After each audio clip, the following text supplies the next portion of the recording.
दोस्तों नमस्कार। चुनाव की कड़ी में हम बात करते हैं जोधपुर ज़िले की ओसिया विधानसभा, जो कि एक तरह से माना जाए तो ये हॉट सीट जैसी हॉट सीट थी।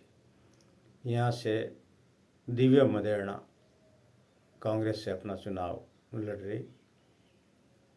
तो इसके बारे में कुल आपको बताते चलें कि ओसिया जो जोधपुर विधानसभा जोधपुर के क्षेत्र में आती है और जोधपुर ज़िले की सीट है। और ये सीट हॉट सीट इसलिए मानी जा रही है कि ओसिया से लगातार दिग्गज नेता परसराम मदेरणा, महिपाल मदेरणा, लीला मदेरणा और अब दिव्या मदेरणा, यानी कि एक तरह से आपको एक रोचक जानकारी दे दें इस सीट के बारे में। आज तक भारत जब से आज़ाद हुआ, जब से लगा कि इस परिवार मदेरणा परिवार में हमेशा कांग्रेस की टिकट आती रही। तो ये भी एक बहुत बड़ी उपलब्धि है। आपको राजस्थान में और कोई परिवार ऐसा नहीं मिलेगा जिन्होंने लगातार देश आज़ाद होने के बाद आज दिन तक चुनाव लड़ा एक फैमिली ने। तो ये लगातार इस सीट के बारे में ये आपको हम जानकारी देते हैं। यहाँ से कुल 6 प्रत्याशी मैदान में थे। बेराराम Seoul Bharatiya Janata party, Divya Maderna Congress, Shyam Kumar BSP, Bhomaram अभिनव राजस्थान पार्टी, सोनराम निर्दलीय और विशाल सिंह निर्दलीय। ये कैंडिडेट खड़े थे। अब इन कैंडिडेटों को कितने कितने मत मिले उसके बारे में आपको जानकारी दें।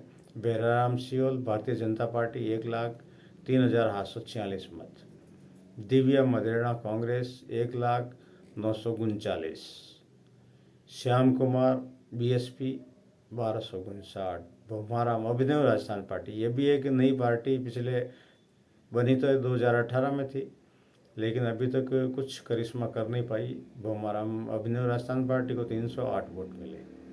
सोनराम ने दिल्ली को 1277, विशाल सिंह ने दिल्ली को 320 और नोटा में वोट गए आपके 1913।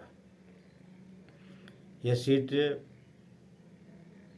पिछले चुनाव में दिव्या मदेरणा ने 27,590 वोटों से जीती थी, यानी कि यह सीट कांग्रेस के पास में थी। अब की बार इस सीट को भारतीय जनता पार्टी ने कांग्रेस से हथिया ली, यानी बेराराम सियोल भारतीय जनता पार्टी यहाँ से जीते। उन्होंने 2807 मतों से दिव्या मदेरणा को हराया। हालांकि हार का अंतर बहुत मामूली कम था, फिर भी बेराराम सियोल ने बाजी मारी। इस सीट से इस परिवार के खिलाफ बेराराम सियोल लगातार चुनाव लड़ रहे हैं और अब की बार वो जीतने में कामयाब भी हो गए। दिव्या मदेरणा तेज तराटे युवा नेता थी कांग्रेस की, लेकिन कम मतों के अंतर से वो हार गई।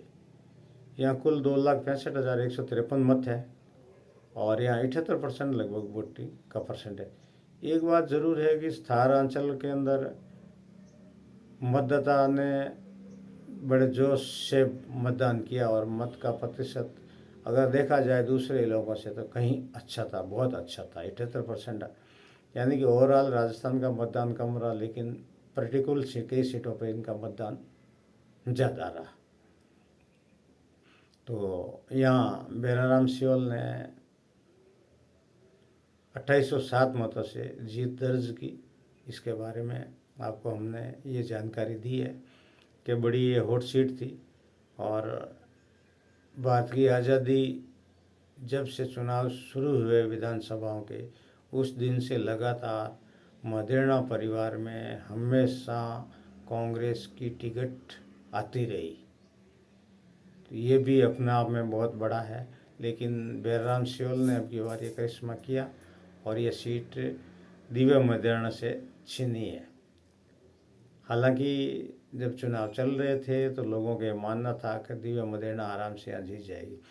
पिछली बार में यहाँ हनुमान बेनीवाल की पार्टी ने भी अच्छा अपना प्रयोग मत हासिल किया, लेकिन अब की बार अंडरग्राउंड ऐसा लग रहा था कि बेराराम सियोल को सपोर्ट कर दिया आरएलपी ने, उसकी वजह से दिव्या मदेरणा की हार लगभग निश्चित दिख रही थी और वो चुनाव परिणाम आने के बाद में हो भी गई।